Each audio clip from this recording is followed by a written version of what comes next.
So let's say you've gone out on your skateboard or your longboard with the speedometer on there. How are you going to analyse this data?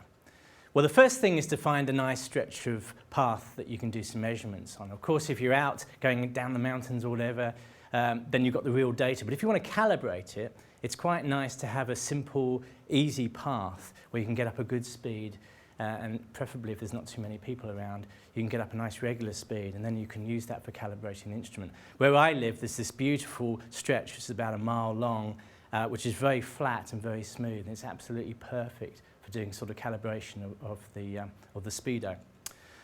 So in that particular example, I've got a little switch on the longboard which I can press, and when I get to a nice place where I know I'm going to do a special measurement, I can press this button and it produces a large peak on the data, and you can see them over here and way over there. These are two very large peaks are my markers, so they're not real data. I wasn't going super fast.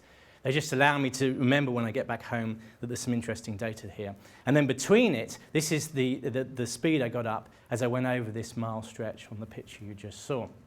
So what you do is you have this, what's called a USB data logger, which I'm going to show you in a minute. You put it in your computer, you set it up to take measurements the quick as you can, say 1 measurement a second. You put it into the electronics on the longboard, and then you go out skating, and then when you get home, you open it up, take the USB data logger out, put it back on your computer, and you can download all the data. Let me show you what I mean. So this is the longboard with the electronics on, and if I take the last screw out of the lid, take the lid off. So I've got the batteries and the electronics in here, but I've also got a USB data logger. So when you're out and about, this is continuously making measurements, 1 measurement a second, and all the information about your journey as you travel around on the longboard is on this USB data logger. So we've got our longboard with the electronics in. We fitted the USB data logger on there, turned it all on. And then we go out and do tricks or whatever, or go out for a long journey. We come back, we remove the data logger, put it into the computer, and with the correct software, we can download this data to a spreadsheet. This is what I've done here. So that you could set it up so that the voltage generated by this device is, say, 1 volt equals 1 mile an hour, for example. But actually, because I want to use mile per hour 1 minute, and meters a second another for the analysis, I didn't bother to even do that. What I did was I just took the raw voltage from the electronics, didn't try and make it fit the voltage for miles per hour. I just took the raw voltage, and then we can do all that calibration in the spreadsheet. So what you do is you download the data, and you get a column and rows of information. And this one that I've circled here in red is the raw voltage generated by the longboard speedometer. So this is, of course, proportional to speed. And then what you do is you just simply multiply all these values in this column by a constant factor to get it into miles per hour. So that's what I've done here. It turns out for this particular one, if I times all the voltage by 4.5, it happens to turn out to produce the speed in miles per hour. So I just simply took all the original data, times each of these points by 4.5, and I get the speed in miles per hour. So that's what you've got here presented. Later on, we'll see that meters a second is actually more useful from the scientific point of view. To get it into meters per second, it turns out, from my particular setup, for the size of the wheels and everything, if I multiply all the data by 2.03, I'll get it in meters per second. So again, this is what I've done here presented. So actually, here I've got everything together. So I've got the raw voltage from the data log here from the electronics, and then just by applying a scaling factor over here, you can convert it into miles per hour, meters a second, or whatever speed units you want to. So it's quite fun looking at the speed. You can see that each of the peaks here, every time I push the board, I get a little raise in speed, of course, because I'm pushing the board faster. So you can count the number of times I push the board over this mile. So you can see I pushed the board about 20 times in the 5 minutes it took to travel for this mile on the path, about 300 seconds. Interestingly enough, if you think about it, if the data logger takes a measurement every second, if you're doing 10 meters a second, for example, then obviously in that 1 second, you'll do 10 meters. So it's quite nice if the data logger takes a measurement every second, then actually if you simply multiply all the meters per second speeds by 1, you'll get the distance travelled in each of those seconds.